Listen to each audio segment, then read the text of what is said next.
जय श्री राधे कृष्णा। आप सभी का दिन शुभ हो और भगवान श्री कृष्ण की कृपा आप और आपके पूरे परिवार पर सदा सर्वदा बनी रहे। भागवत कथा में आप सुन रहे हैं स्कंद 7। इसमें आज आप जानेंगे कि किस प्रकार बालक प्रहलाद ने अपने सहपाठियों को नारद जी के उपदेश के बारे में बताया और भगवान नरसिंह का प्रादुर्भाव और हिरण्यकशिपु का वध एवं ब्रह्मा आदि देवताओं द्वारा भगवान की स्तुति का वर्णन। नारद जी कहते हैं, हे युधिष्ठिर, जब दैत्य बालकों ने इस प्रकार प्रश्न किया तब भगवान के परम प्रेमी भक्त प्रहलाद जी को मेरी बात का स्मरण हो आया। कुछ मुस्कुराते हुए उन्होंने उनसे कहा, प्रहलाद जी ने कहा, जब हमारे पिताजी तपस्या करने के लिए मंदराचल चले गए तब इंद्र आदि देवताओं ने दानवों से युद्ध करने का बहुत बड़ा उद्योग किया। वे इस प्रकार कहने लगे कि जैसे चींटियां सांप को चाट जाती हैं, वैसे ही लोगों को सताने वाले पापी हिरण्यकशिपु को उसका पाप ही खा गया। जब दैत्य सेनापतियों को देवताओं की भारी तैयारी का पता चला तब उनका साहस जाता रहा। वे उनका सामना नहीं कर सके। मार खाकर स्त्री, पुत्र, मित्र, गुरुजन, महल, पशु और साज सामान की कुछ भी चिंता न करके वे अपने प्राण बचाने के लिए बड़ी जल्दी में सब के सब इधर उधर भाग गए। अपनी जीत चाहने वाले देवताओं ने राजमहल में लूट खसोट मचा दी। यहाँ तक कि इंद्र ने राजरानी मेरी माता कयाधु को भी बंदी बना लिया। मेरी माँ भय से घबराकर कुररी पक्षी की भांति रो रही थी और इंद्र उसे बलात् लिए जा रहे थे।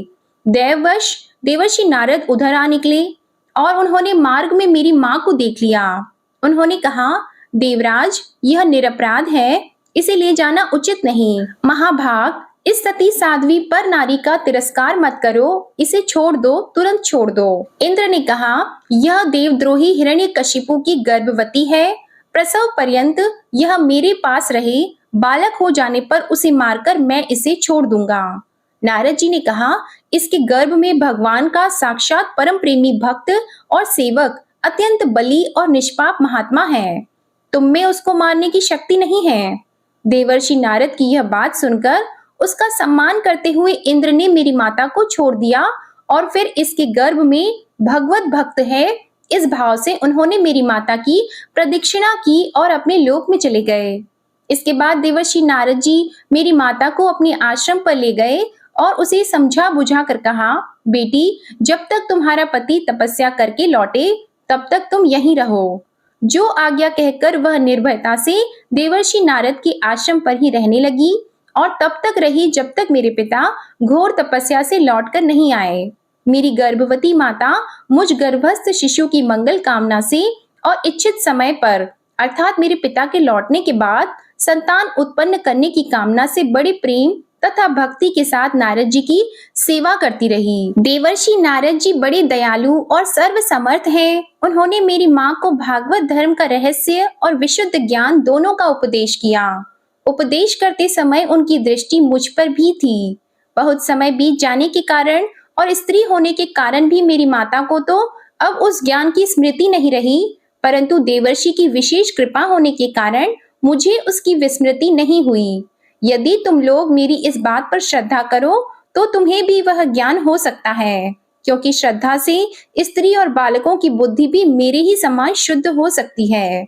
जैसे ईश्वर मूर्ति काल की प्रेरणा से वृक्षों के फल लगते, ठहरते, बढ़ते, पकते, क्षीण होते और नष्ट हो जाते हैं, वैसे ही जन्म, अस्तित्व की अनुभूति, वृद्धि, परिणाम, क्षय और विनाश, ये 6 भाव विकार शरीर में ही देखे जाते हैं।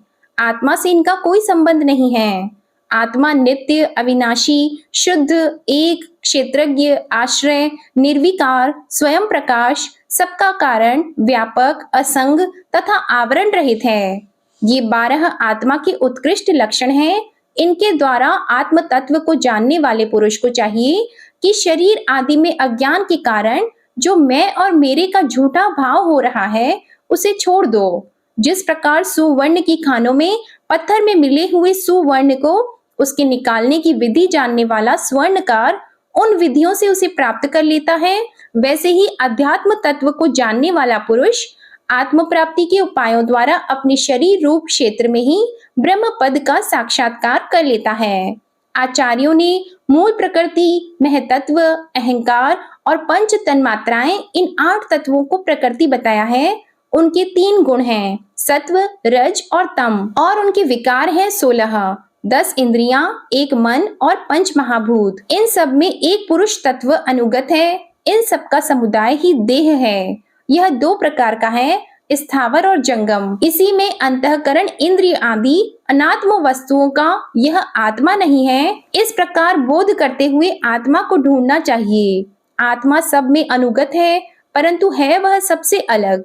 इस प्रकार शुद्ध बुद्धि से धीरे धीरे संसार की उत्पत्ति, स्थिति और उसके प्रलय पर विचार करना चाहिए। उतावली नहीं करनी चाहिए। जागृत, स्वप्न और सुषुप्ति ये तीनों बुद्धि की वृत्तियां हैं।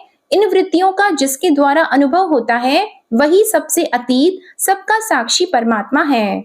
जैसे गंध से उसके आश्रय वायु का ज्ञान होता है, वैसे ही बुद्धि की इन कर्मजन्य एवं बदलने वाली तीनों अवस्थाओं के द्वारा इनमें साक्षी रूप से अनुगत आत्मा को जाने। गुणों और कर्मों के कारण होने वाला जन्म मृत्यु का यह चक्र आत्मा को शरीर और प्रकृति से अलग न करने के कारण ही है। यह अज्ञान मूलक एवं मिथ्या है, फिर भी स्वप्न के समान जीव को इसकी प्रतीति हो रही है। इसलिए तुम लोगों को सबसे पहले इन गुणों के अनुसार होने वाले कर्मों का बीज ही नष्ट कर देना चाहिए। इससे बुद्धि वृत्तियों का प्रवाह निवृत्त हो जाता है। इसी को दूसरे शब्दों में योग या परमात्मा से मिलन कहते हैं। यूं तो इन त्रिगुणात्मक कर्मों की जड़ उखाड़ फेंकने के लिए अथवा बुद्धि वृत्तियों का प्रवाह बंद कर देने के लिए सहस्त्रों साधन है, परंतु जिस उपाय से और जैसे सर्वशक्तिमान भगवान में स्वाभाविक निष्काम प्रेम हो जाए वही उपाय सर्वश्रेष्ठ है। यह बात स्वयं भगवान ने कही है। गुरु की प्रेम पूर्वक सेवा, अपने को जो कुछ मिले वह सब प्रेम से भगवान को समर्पित कर देना, भगवत प्रेमी महात्माओं का सत्संग, भगवान की आराधना, उनकी कथा वार्ता में श्रद्धा, उनके गुण और लीलाओं का कीर्तन, उनके चरण कमलों का ध्यान और उनके मंदिर मूर्ति आदि का दर्शन पूजन आदि साधनों से भगवान में स्वाभाविक प्रेम हो जाता है। सर्वशक्तिमान भगवान श्री हरि समस्त प्राणियों में विराजमान है। ऐसी भावना से यथाशक्ति सभी प्राणियों की इच्छा पूर्ण करें और हृदय से उनका सम्मान करें।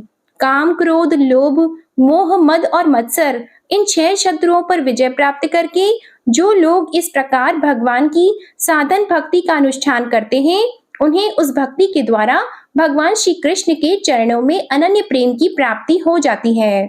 जब भगवान की लीला शरीर में से किए हुए अद्भुत पराक्रम, उनके अनुपम गुण और चरित्रों का श्रवण करके अत्यंत आनंद के उद्रेक से मनुष्य का रोम रोम खिल उठता है, आंसुओं के मारे कंठ गदगद हो जाता है और वह संकोच छोड़कर जोर जोर से गाने, चिल्लाने और नाचने लगता है।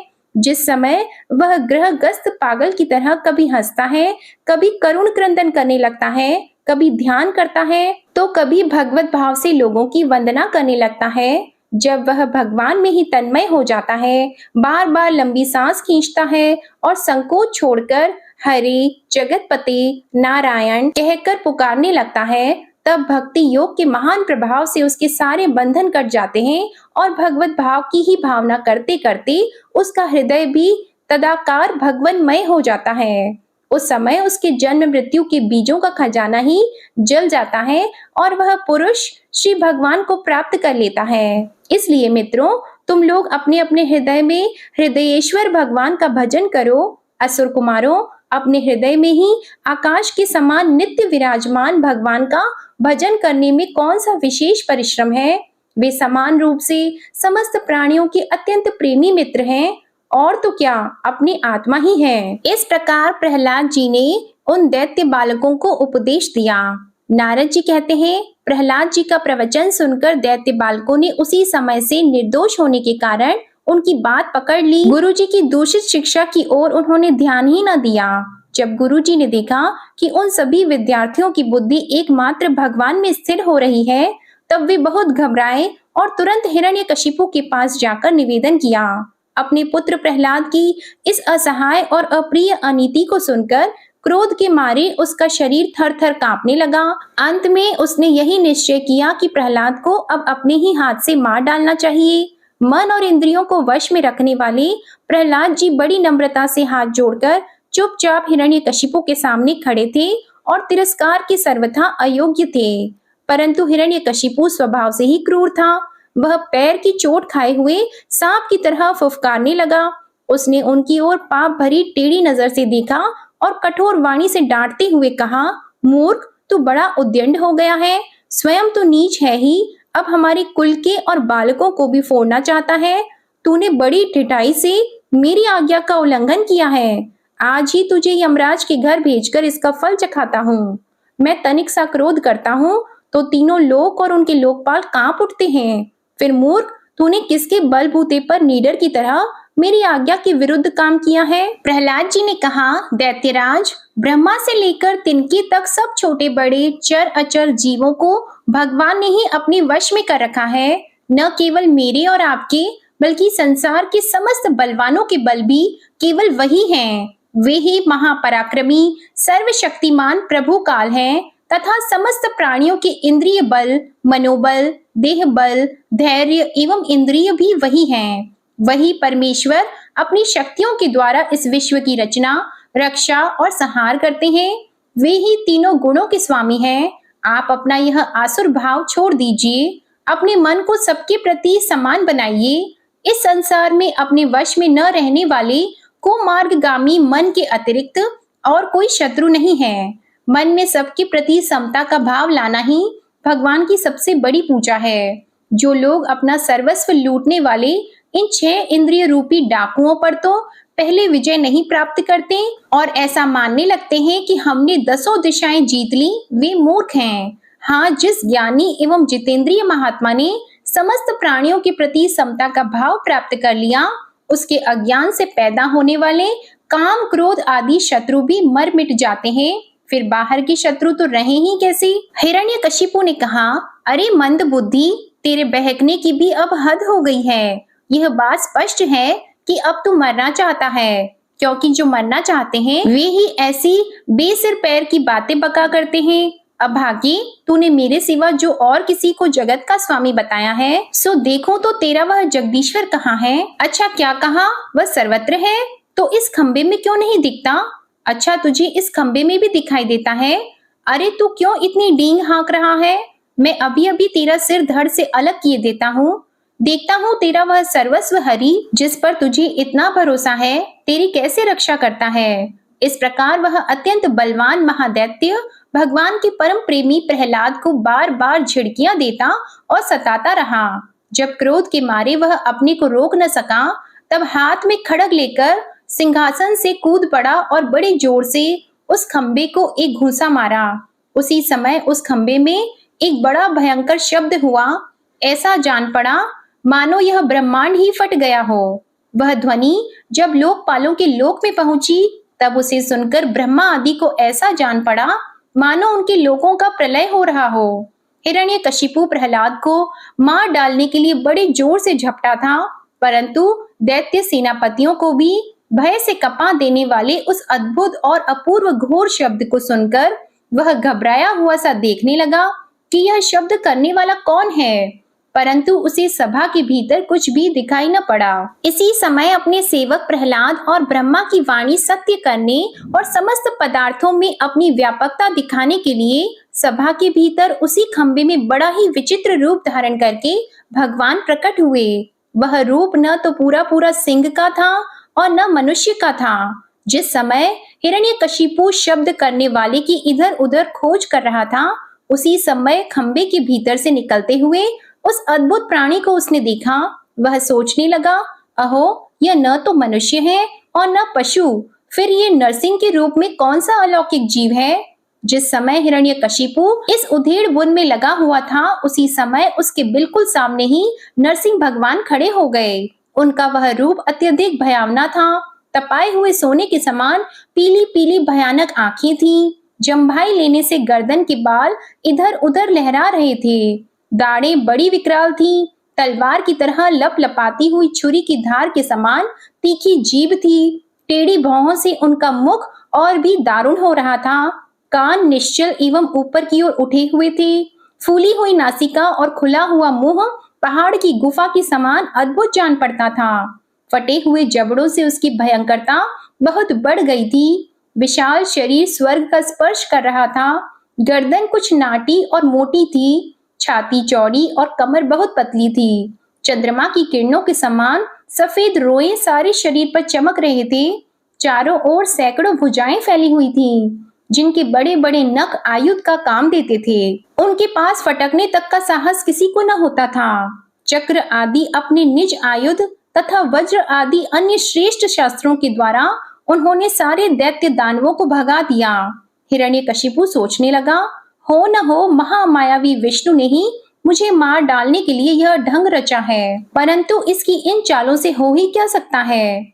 इस प्रकार कहता और सिंहनाद करता हुआ दैत्यराज हिरण्यकशिपु हाथ में गदा लेकर नरसिंह भगवान पर टूट पड़ा, परंतु जैसे पतिंगा आग में गिरकर अदृश्य हो जाता है, वैसे ही वह दैत्य भगवान के तेज के भीतर जाकर लापता हो गया। समस्त शक्ति और तेज के आश्रय भगवान के संबंध में ऐसी घटना कोई आश्चर्यजनक नहीं है, क्योंकि सृष्टि के प्रारंभ में उन्होंने अपने तेज से प्रलय के निमित्त भूत तमोगुण रूपी घोर अंधकार को भी पी लिया था। फिर वह दैत्य बड़े क्रोध से लपका और अपने गदा को बड़े जोर से घुमाकर उसने नरसिंह भगवान पर प्रहार किया। प्रहार करते समय ही जैसे गरुड़ सांप को पकड़ लेते हैं, वैसे ही भगवान ने गदा सहित उस दैत्य को पकड़ लिया। वे जब उसके साथ खिलवाड़ करने लगे, तब वह दैत्य उनके हाथ से वैसे ही निकल गया जैसे क्रीड़ा करते हुए गरुड़ के चंगुल से सांप छूट जाता है। हे युधिष्ठिर, उस समय सब के सब लोकपाल बादलों में छिपकर इस युद्ध को देख रहे थे। उनका स्वर्ग तो हिरण्यकशिपु ने पहले ही छीन लिया था। जब उन्होंने देखा कि वह भगवान के हाथ से छूट गया, तब वे और भी डर गए। हिरण्यकशिपु ने भी यही समझा कि नरसिंह ने मेरे बल से डरकर ही मुझे अपने हाथ से छोड़ दिया है। इस विचार से उसकी थकान जाती रही और वह युद्ध के लिए ढाल तलवार लेकर फिर उनकी ओर दौड़ पड़ा।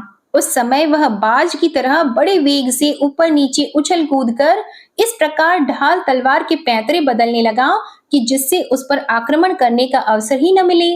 तब भगवान ने बड़े ऊंचे स्वर से प्रचंड और भयंकर अट्टहास किया, जिससे हिरण्यकशिपु की आंखें बंद हो गईं। फिर बड़े वेग से झपटकर भगवान ने उसे वैसे ही पकड़ लिया जैसे सांप चूहे को पकड़ लेता है। जिस हिरण्यकशिपु के चमड़े पर वज्र की चोट से भी खरोंच नहीं आई थी, वही अब उनके पंजे से निकलने के लिए जोर से छटपटा रहा था।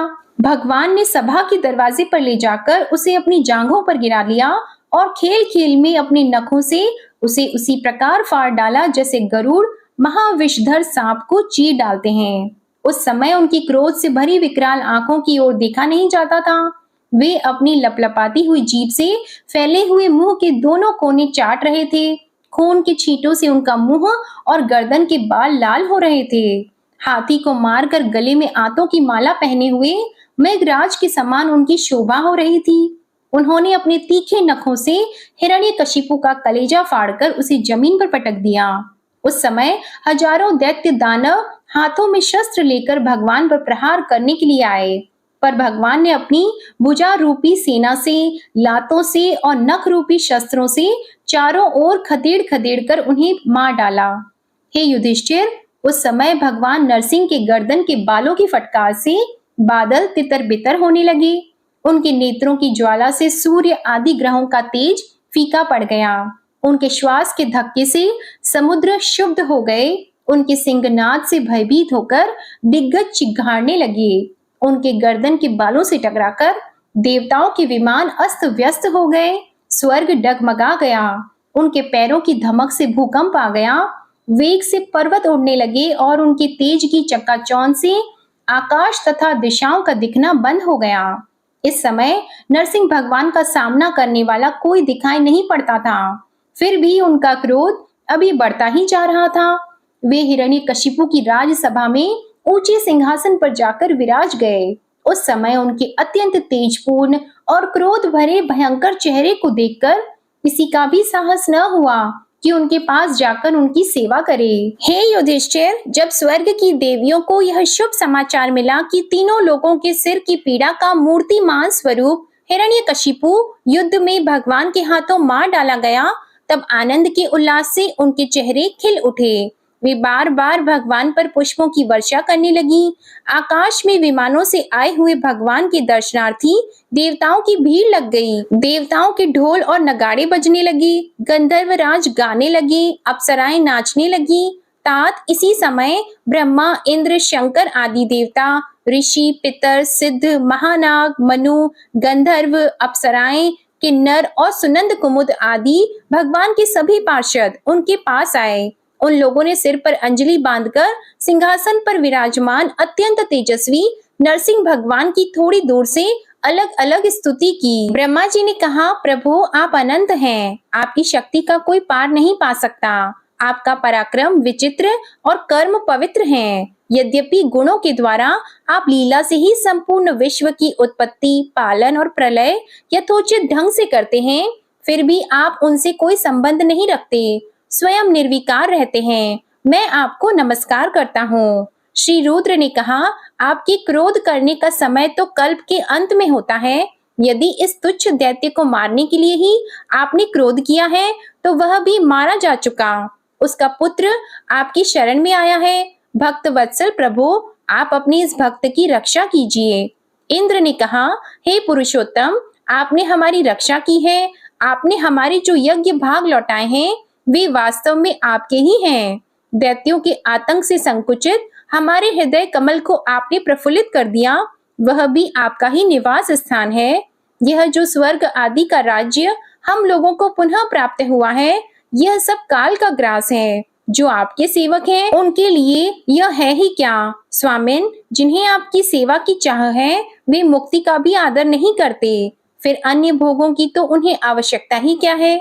ऋषियों ने कहा, हे पुरुषोत्तम, आपने तपस्या के द्वारा ही अपने में लीन हुए जगत की फिर से रचना की थी और कृपा करके उसी आत्म तेज स्वरूप श्रेष्ठ तपस्या का उपदेश आपने हमारे लिए भी किया था। इस दैत्य ने उसी तपस्या का उच्छेद कर दिया था।